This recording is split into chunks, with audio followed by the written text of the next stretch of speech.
Hello, I'm Barry Lank with the Eastsider, and I'm talking today with Joe Zapata, the postmaster for the city of Los Angeles. Joe is a native of Orange County. He started working at the post office in 1980, and Orange County is where he had his first mail route when he was a letter carrier. Joe has a bachelor's in organizational management from Vanguard University, and he's putting it to use. If your zip code is anywhere from 90001 to 90093, Joe is the one ultimately responsible for getting you your mail. Thank you very much, Joe, for talking with us. How are you today? Good morning. Great. It's a beautiful day here in the city of Los Angeles. It is. I have not been outside yet, but It's warming up, but it's nice. not going. It's going to cool down a little today. Is it really? Because as at the time of this recording, yesterday was in the 90s, so cooler would be good. I got to say, we had a lot of interest from readers in this particular interview. I've done a couple of these, but we really got a lot of questions, and I won't be able to get to all of them. Relatively few complaints. You'll be glad to hear. Just to throw a little plug in there, recent survey shows the USPS is the most trusted organization for our citizens in this country. Shows our customers still have confidence in our organization. Yeah, I read a couple of things that was high trust, and you're getting high marks, I think, for the reaction to the pandemic. There was some other story about that as well, sort of putting you high in the rankings of dealing with the pandemic. Yes. Which brings me to the heart of the matter. How has the mail service changed during the pandemic restrictions? What have you had to do differently? Well, we've had to change some of our internal workforce practices, workplace practices to be exact. We've had to change the way employees interact with each other. We've had to provide, additional PPE for our employees, one in processing the mail and in delivering the mail, and also in the way we interact with our customers. We've implemented social distancing, not just within the workplace, but in the retail units with our customers. We've marked those required distances out in our lobbies, put up additional signage, put up barriers, right? I think sneeze or cough barriers. We put those up in all our units, as well as provide again, additional PPE equipment for our employees. What does PPE stand for again? Personal protective equipment. I got you. Okay. Yeah, masks, gloves, hand sanitizer, all the necessary items that CDC recommends. Do you think all this extra stuff has slowed down mail delivery at all?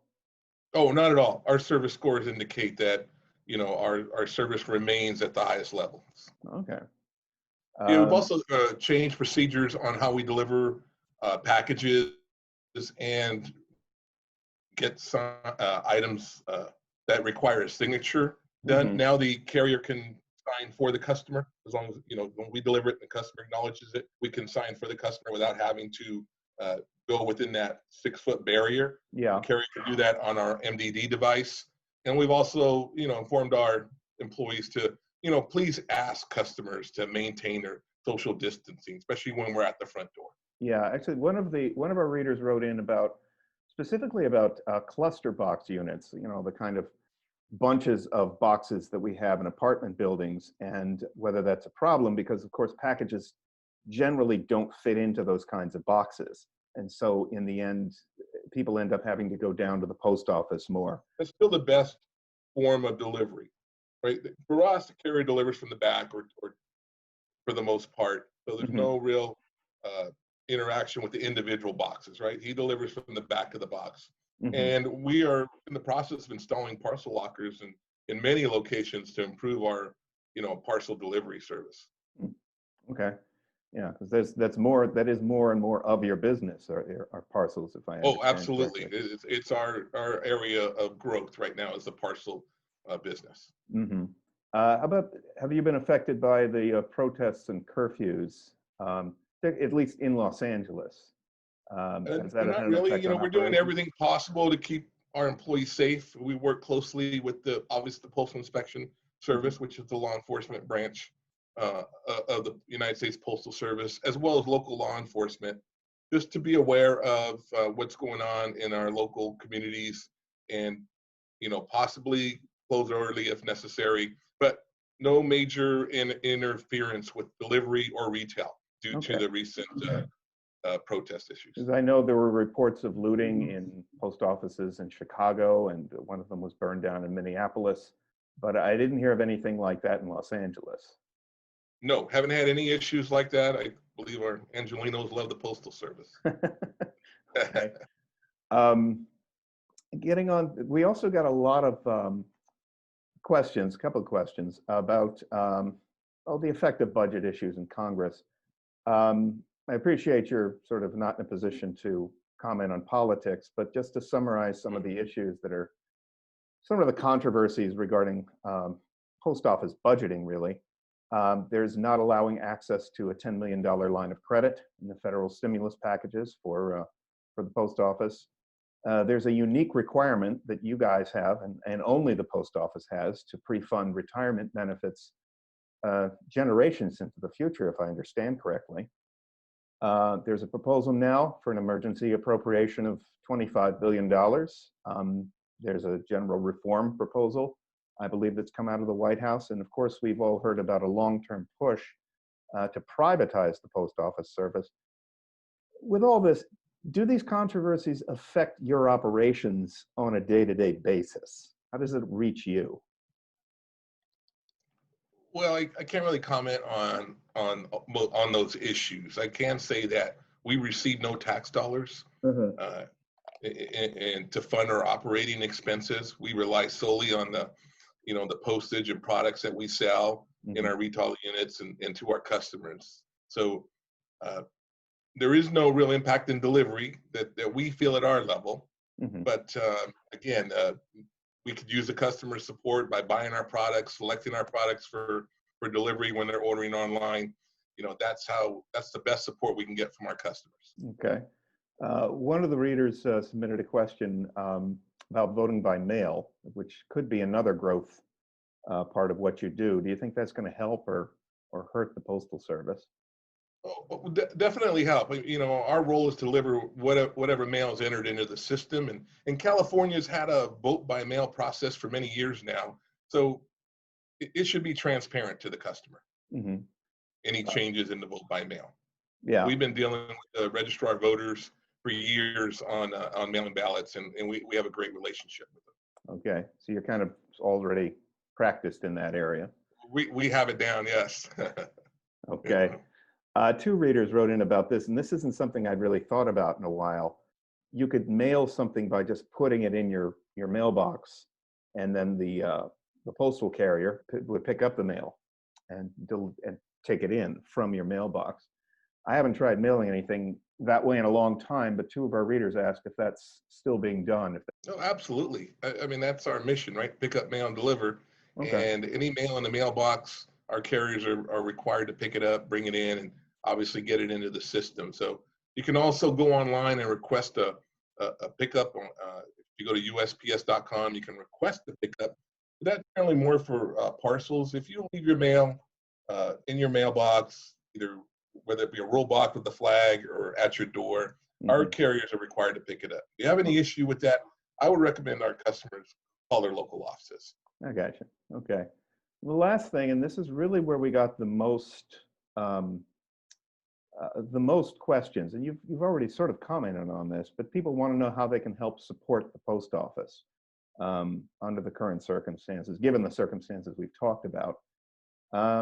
What do you suggest? You talked about your services and. Yeah, like I said earlier, we're totally supported by the revenue we create from our products and services. So I recommend our customers come to your post office, buy your stamps, get your passport at a post office.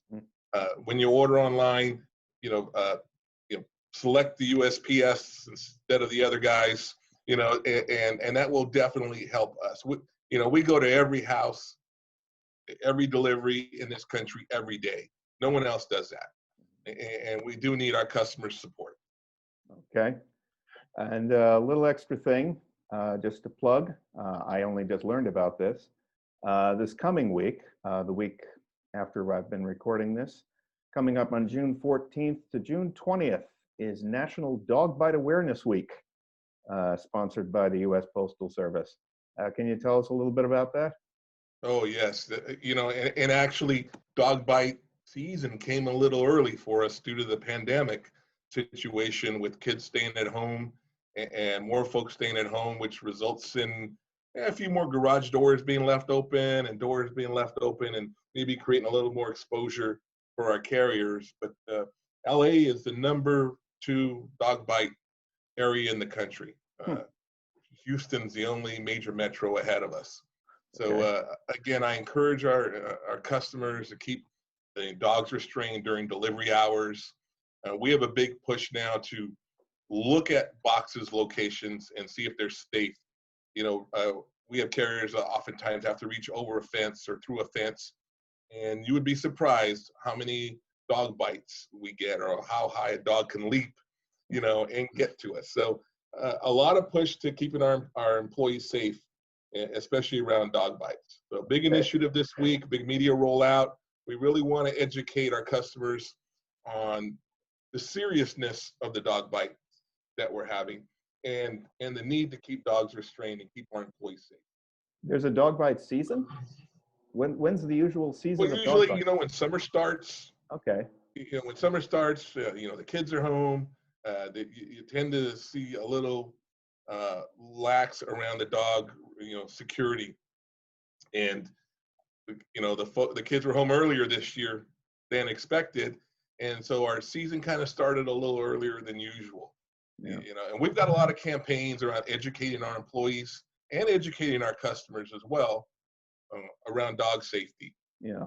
But we take it serious. If your dog attacks, we're going to cut off delivery, and to ensure it is safe for our employees to either go to your address until we know it's safe, or we'll have our customers get a PO box if necessary, if we're unable to have a safe environment.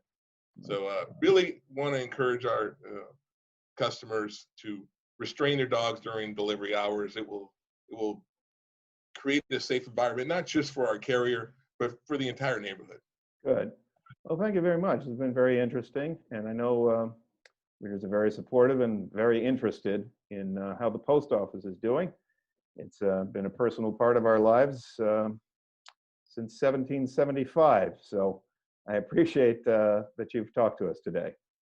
Yeah, I thank you, Barry, and I appreciate you giving me this opportunity to get on and speak to our community. I do want to mention one other thing. We are hiring. All right, Oh. we are hiring. We have a need for employees. So if anyone out there is looking for a career with the USPS, please go to our USPS.com website and look at our employment opportunities. Are there specific positions that you're really looking for right now? Letter carriers, obviously, always looking for letter carriers, and obviously clerk mail handlers that work in the processing centers. Okay. All right. So if anybody's looking for a So with job, the increase in packages, we definitely have a need Yep. for new employees. All right. If anybody's looking for a job, and if you're good with dogs, call the post office. Yes. Joe, thank you very much for talking with us today. Thank you. Appreciate the opportunity.